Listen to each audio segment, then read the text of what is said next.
Hi, this is Chris Livingston. I'm the staff writer for PC Gamer. I recently got to play Tom Clancy's The Division at a Ubisoft event. Now, unfortunately, most of my time was spent on the Xbox One version. However, we will have some specific impressions of the PC version on our site next week. Today, though, I'm just going to talk about my general impressions of the game. The footage we're looking at here, this isn't of my particular play session. This is some footage that Ubisoft sent us after the event. So, The Division, it's a third-person co-op RPG shooter. It takes place in Manhattan, following a biological terror attack. What we're looking at here is this is like a little lobby area where you can meet up with your friends, or strangers, I guess, and form a group. Your group can have up to 4 players in it. A new agent is joining your team. You can also go it alone if that's your thing. And what we're going to be seeing in a moment is some of the abilities. The abilities I got to try out were low-level kind of starter abilities. This one here is a scan or a pulse, and basically what it does is it'll identify and target enemies in the area. And anyone on your squad, they also get transmitted that information from you so they can see the enemies as well. That's another starter ability. That's a sticky grenade launcher.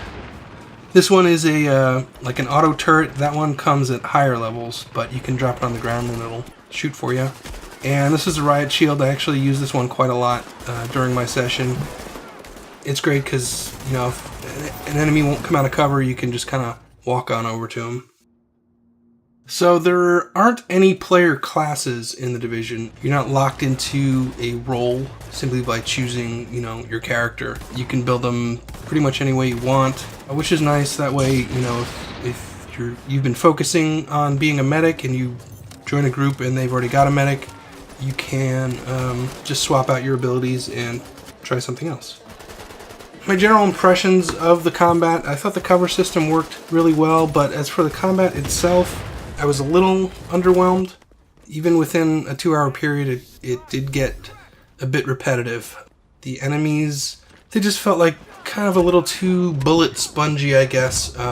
They felt like they took really a lot of damage before they went down, and we fought, I think, 2 or 3 bosses, and, you know, they've got heavy armor, so that, you know, the bosses didn't really make the combat any more interesting or dynamic. It just sort of made the fights take a lot longer. But again, this is after only a couple hours of play. The hope is that things will get more interesting as you kind of unlock more abilities. What we're looking at right here is the base of operations. Now, your base, if you walk into it with your group, everyone kind of goes into their own version. So every player has their own sort of private, personal version of this base, and you can unlock it, you know, how you want, customize it how you want. There are vendors in there. There's quest givers. There's a loot stash and a crafting table and all that sort of stuff. I don't have any footage of the dark zones. You can see it on the map in red. That's the PvP zone. But I probably had the best time out of my experience in the Dark Zone. Obviously, there's other players around. If you decide to attack another player, you're tagged as a rogue agent temporarily, and that puts a bounty on your head and lets the other players know you're not to be trusted.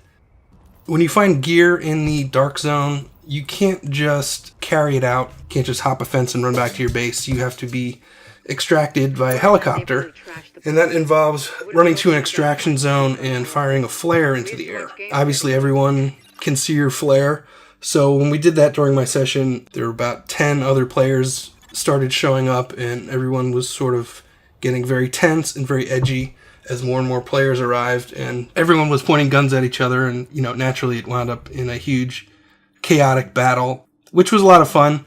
I have to say, that was probably the best part of it. Whether or not I want to go through that every time I leave the Dark Zone, that's another question. It seems like something that could get maybe a little tiresome, especially if you have some gear you want to get out of there. But you can't, because you have to fight, you know, a dozen players. So that's about it. I have some more written impressions on the site. There should be a link in the description. And like I said, we'll have some specific PC impressions up on our site next week. Thanks a lot.